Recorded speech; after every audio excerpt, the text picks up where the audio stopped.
মুসলিম সম্প্রদায় ও তাদের ধর্মগুরু বিশ্বনবীকে নিয়ে সোশ্যাল মিডিয়ায় কটূক্তি, প্রতিবাদ কদমতলা থানায় মামলা।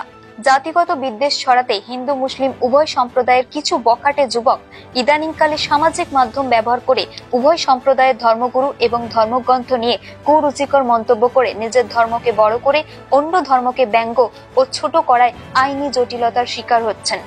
এমন ঘটনা দেশের অন্যান্য রাজ্যের পাশাপাশি আমাদের সংস্কৃতির রাজ্য ত্রিপুরাতেও নেহাত কম নয়। এ নিয়ে আইনি বেড়াজালে পড়েছেন অনেকেই। এবার রাজ্যের রাজধানী আগরতলা থেকে আশিস পাল নামের এক যুবক বিগত কিছুদিন যাবৎ নিজের সামাজিক মাধ্যমে ধর্মীয় সংখ্যালঘু মুসলমানদের মহানবী হযরত মুহাম্মদকে নিয়ে একের পর এক কটূক্তি সহ সংখ্যালঘুদের দেশ ছাড়ার হুমকি দিচ্ছে। বিষয়টি ইসলাম ধর্মাবলম্বী সচেতন মানুষের নজরে আসতেই রাজ্যের বিভিন্ন মহকুমায় শুরু হয়েছে প্রতিবাদ। এমনকি এই বখাটে যুবক আশিস পালের বিরুদ্ধে মামলা দায়ের করাও হচ্ছে বিভিন্ন থানায়। এই ঘটনাকে কেন্দ্র করে শুক্রবার সন্ধ্যায় উত্তর ত্রিপুরা জেলার কালাছড়া ব্লক এলাকা থেকে স্থানীয় জনগণ কদমতলা থানায় ডেপুটেশনের মাধ্যমে ওই যুবকের বিরুদ্ধে মামলা দায়ের করেন।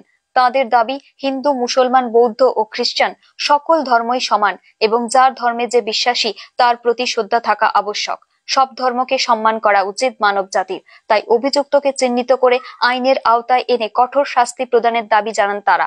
কারণ এভাবে কোনো জাতির ধর্ম এবং ধর্মগুরুদের অসম্মান করে দুটি সম্প্রদায়ের ভ্রাতৃত্ববোধকে বিনষ্ট করার চেষ্টা করছে এক শ্রেণীর বখাটে যুবক।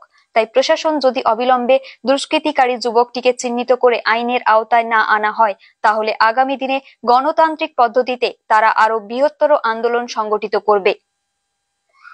ব্যুরো রিপোর্ট, নিউজ অবিকল। পাশাপাশি আপনারাও নিশ্চয়ই জানেন, অবগত আছেন, কিছুদিন থেকে আগরতলা আশিস পাল নামে একজন যুবক আমাদের বিশ্বনবী দু জাহানের মালিক, গড অফ মেসেঞ্জার, আমাদের নবীকে নিয়ে কুরুচিত মন্তব্য, খারাপ মন্তব্য করছে, যেটা আমরা মেনে নিতে পারছি না। তাই আজ কালাছড়াবাসী তরফ থেকে আমাদেরকে পাঠানো হয়েছে যাতে একটা এফআইআর করার জন্য।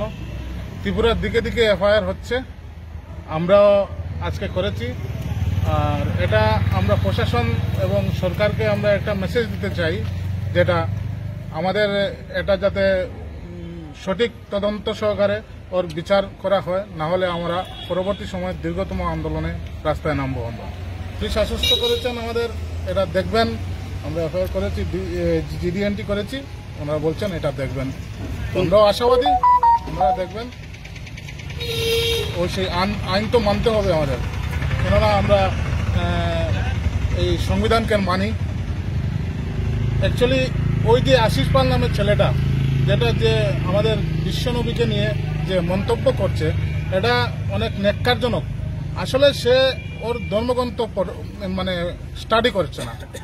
আমরা জানি প্রত্যেক ধর্মগ্রন্থে ভালোবাসা এবং সম্প্রীতি, মিলবন্ধনের কথা রয়েছে।